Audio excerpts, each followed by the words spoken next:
பரமக்குடி அருகே பிரசித்தி பெற்ற ஸ்ரீ தடியார் உடையவர் ஐயனார் கோவிலில் திருக்கல்யாணத்தை முன்னிட்டு திருவிளக்கு பூஜை மற்றும் வான வேடிக்கைகள் முழங்க சுவாமி வீதி உலா மற்றும் பொன்னூஞ்சல் உற்சவம் வெகு விமர்சையாக நடைபெற்றது.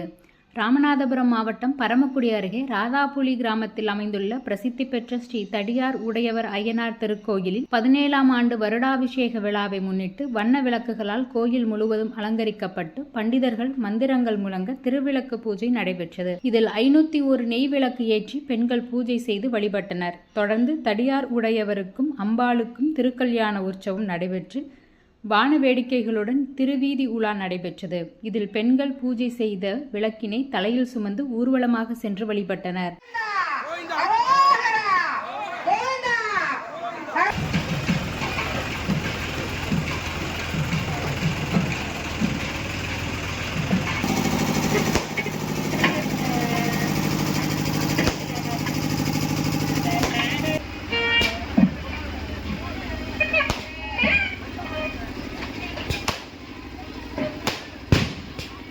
அதனைத் தொடர்ந்து சுவாமிக்கு பொன் ஊஞ்சல் உற்சவம் நடைபெற்றது. பொதுமக்கள் அனைவரும் வேண்டுதலை நிறைவேற்றும்படி ஊஞ்சலை அசைத்து வழிபட்டனர். இந்நிகழ்ச்சியில் திரளான பக்தர்கள் கலந்து கொண்டு சாமி தரிசனம் செய்தனர்.